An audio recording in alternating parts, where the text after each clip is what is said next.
I have over 120 episodes on this podcast, so for the summer, once a week, I'm going to be replaying an old episode. So today, this is going to be the first podcast episode that I did. Are you feeling like it's harder to lose weight as you get older?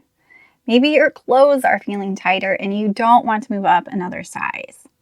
Does it just seem impossible to lose weight? You know that your hormones are changing. Well, today we're going to be talking about my 3 top tips for losing weight for women over 40 so that you can start to fit back into your clothes and feel great. So I'm so glad you're here today. Hi friends, and welcome to the Healthy Beyond 40 show. I'm Michelle, mom of 4 and military wife. I have my doctorate in physical therapy and I'm an online personal trainer, health coach, and yoga teacher. Do you wish that you had more energy and could get into shape? Do you feel like you're struggling to lose weight? Maybe you've tried a diet before, but it just wasn't sustainable, and now you don't know how to get started. We're going to look at health holistically here, and most importantly, keep things simple and quick. If you're ready to develop healthier habits, exercise consistently, and lose weight sustainably without long workouts or following strict diets, then you're in the right place. In this podcast, I bring together my expertise with real life strategies. No magic pill here, so lace up those shoes and get moving. So let's dive right in it today. So I'm going to be going over my 3 tips for losing weight for women over 40 so that you can fit back into your clothes and really just feel great. So as we get older, our hormones are changing and our body changes. But a lot of times we're also changing things in our lifestyle, like how much we move, how much we exercise, what we eat, and all those have a big impact, especially together. So when we take these little lifestyle changes that we have made and put them together, that's where we start seeing that impact together. So tip number 1 is assess how much you're moving. So if you've ever been around a little kid, you will see that they move a lot, especially those little ones, 5 and under. They are just constantly moving. They'll tumble, roll side to side. They're burning a lot of energy. And if you think of people as we get older, maybe through college, we're moving more, we're walking further to those classes, and then we start a job and we become sedentary. We might have moments where we are more active and when we're not. But overall, we're going to notice that most of us start to move less. And this movement affects our metabolic rate. So, of course, we always think things like exercise, where we're getting a big calorie burn in, is going to affect our weight loss. But our movement is also important because our movement doesn't stress our metabolism. So think of that movement of when you're walking around your house, you're cleaning, you're going out for a walk. We want to increase that. So I want you to think, how much did you used to move? Go back to your 30s, your 20s, your teens. Were you a lot more active? Were you just moving around more? Not necessarily exercising more, but just moving more. I mean, think about kids in high school. They're getting up every 50 minutes and walking between classes, or they're walking in and out of the building. And a lot of us are a lot more sedentary. So this movement piece is really key in our metabolism because it's going to boost that metabolism without stressing it, because cardio can sometimes stress our metabolism because we're burning so many calories at one time. So I remember watching this one pastor. We just went to check out different churches, and he was moving so much during the sermon. He was side to side. I mean, arms moving, like just a lot of movement. And he was this super skinny guy. And it just made me think he probably is like that throughout his day. So even these movements, twitching, shaking our arm and leg, all of that increased our basic metabolic rate. So it's really important to just look at how much you're moving and compare it to how much you used to, and really trying to find ways that you can bump up your movement. So how can you get more steps in your day? How can you clean more, move around your house more? What are those sneaky ways that you can get movement in and make it a part of your life? Because we are meant to move. We're not meant to be sedentary people. That's not how our body was designed. It craves movement and it needs it. The next tip I want to talk about is reassessing your nutrition and calorie needs. So if we think about this movement piece to start with, what if we are moving less, that's going to change the amount of food or calories that we need to intake.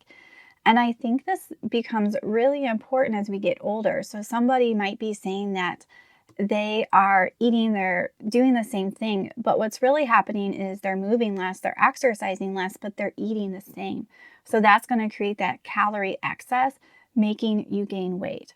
So thinking if you're moving less, one, can you move more? Because that's how our bodies are meant to be.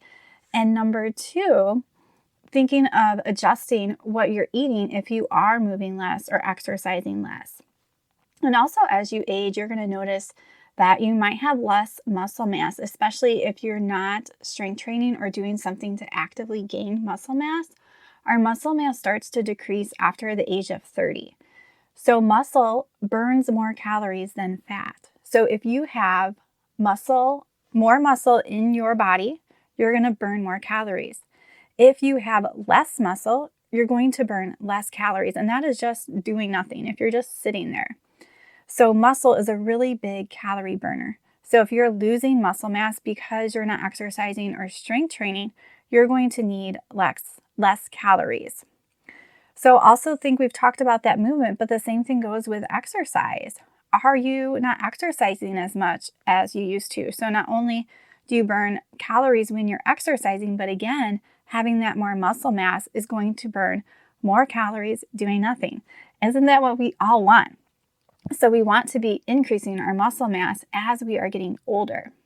I was just chatting with one of my clients recently, and she was telling me that she was starting to realize, I'm not moving as much. I do have less muscle mass, and she just connected the dots that, I don't need to eat as much. And of course, we're working on other things like coming in tune with your body, noticing your hunger and fullness cues, but also making that logical connection. I'm not burning as many calories. I'm not moving as much. I'm not exercising as much. I don't need to eat as much, because a lot of times when we eat, it's very habitual. We're used to that we can eat this much at a meal, and that's sort of what we do. So when we continually do that, but our body is changing and our body requirements are changing, but we're doing the same thing, that's where we can get off a little bit. So you may be noticing that you're not doing what you did in your 30s or your 40s, and you might need to adjust what you're eating. So one great way to get a lot of nutrition in, and you can really vary the amount of calories here, is smoothies. So it's one of my favorite things to do because you can get your protein in there. You can get a healthy fat in there. You can get spinach or veggies, some fruit. And it's a really great way. So I have 5 smoothie recipes for free that you guys can grab down below. So check the description and check that out, because it's a really great way to get started with really nutrient dense things. And you can sort of tailor what's in it to you. So do you need a little more, a little less?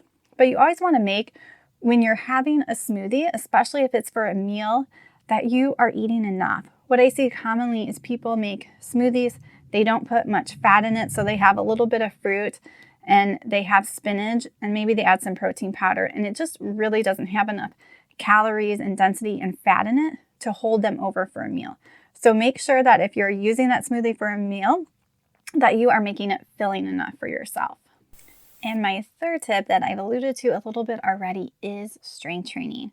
So like I said early, you start losing muscle mass in your 30s. So you need to actively put on muscle. So if we think back, like when people used to be more farmers or hunters and gatherers, they were using their muscles a lot during the day. They were doing strength training activities built into their day. Think about how women have to wash laundry before. That was a lot of work. So since we live in a more world that is sedentary, we do have to do some house cleaning and things like that, but we're not having to use our muscles like we used to. So it gets really important to specifically do strength training. And I want you guys to strength train at least 3 times a week, because you start to lose that muscle mass within 48 hours. So I want you to put on the muscle and keep the muscle on your body and maybe put on a little extra. So you have to actively work those muscles. So that means when you're exercising, you want those muscles to feel the burn. So when you are feeling the burn, that means you are working your muscles, and it's telling your muscle tissues to rebuild and to grow more. So if you think of an elderly person and you're looking at them, A lot of times the first thing you'll notice if you're looking at their body composition is they don't have a lot of muscle mass. And this is what happens. So you can think about in your 40s all the way to someone in their 90s.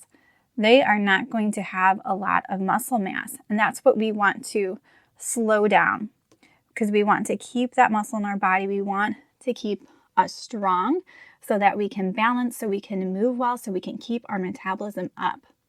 So when you start to put on muscle with strength training, you're going to start to get in shape, because we want to feel good walking up the stairs, chasing after our kids. Maybe if we have to carry in something from the grocery store, we want to feel in shape and feel strong. When you also strength train, you start to tone your body. So muscle is smaller than fat. So you can weigh the same amount of pounds, but if you have more muscle, you're going to be more slim and more toned. So as you strength train and you build muscle, you'll be able to add that shape and that tone to your body. So the other thing that I love with strength training and even movement is, especially if you do this after you eat, we eat food, and that food is energy. And that goes into our bloodstream as glucose. And if we move or exercise after we eat, we start to use that glucose that's in our bloodstream, and this helps to regulate our blood sugar. So this is really important when it comes to health and regulating blood sugar. So for example, if after you eat, 10 minutes after, try walking around, doing some squats, finding some movement. So you're using those muscles, you're getting that movement in, and you're building strength. One of my clients that I've been working with recently, we've been working on these 3 pieces: her movement, her nutrition, and her strength training, because she was really struggling being at a higher weight and knowing that she really wasn't healthy where she was. But she felt really stuck as she got older, went through menopause, just gaining the weight, and it just felt really stuck and like she couldn't do anything about it, that it was really too hard. But we started with all of these pieces, working on figuring out how we can get more movement in her day, working on how we can change her nutrition and also increase her nutrition. So making sure she was getting more nutrients, getting the right amount of protein and fat, and really looking at how much she needs to eat and making sure that she was feeling full. So I'm always asking my clients as they are changing things in their nutrition, are you hungry? Because that tells us a cue. And I don't want my clients to be hungry or starving, because that is not sustainable. And that's telling us something's off in the body. And then we also worked on doing strength training and yoga for strength training. And as we started to put all of these pieces together, it wasn't a super straight downhill line. There's little bumps, but she is at the lowest weight she's been at in 10 plus years. So I just want to encourage you today that if you're struggling, then reach out for help, because a lot of times we sort of know some of these things we need to do. We know we need to exercise more, or we know we need to eat better. But a lot of times it's really hard to change our habits, because change is hard. So if you're not sure how to do this, then use the link down below to set up a free health coaching call with me. It's a no pressure call where we can just go over what you're struggling with and figure out what that next step is. Because a lot of people are just stuck. There's so much information out there in the diet culture or super long cardio workouts that people get thrown off. So take advantage of that if you need to. So let's go over this real quick before we end today. So number 1, assess how much you're moving. Are you moving less? And if you are, how can you move around your house more and really just incorporate it into your daily life? Tip number 2, reassess your nutrition, what you're eating, and your calorie needs. If you're moving less, do you need to eat less? And really just assessing what that is for you. Tip number 3 was incorporating strength training, where you can start to build muscle, because that is what we need as we age. It's going to help our metabolism. It's going to help us to feel better, for our body to feel stronger. So thank you guys so much for joining me here today. And I hope you have a wonderful day and you get moving. Friends, I hope this episode empowered and inspired you to take one more step forward in your health. The number 1 way you can thank me is to just leave a quick review. Not only does this help the podcast to grow, but I love hearing the positive impact this show has had in your life. Our world doesn't make it easy to be healthy, so having the right community around you is key. So join my free private Facebook group. The link is down below. Change is hard, But believe me, my friend, with the right tools and support, you can do this.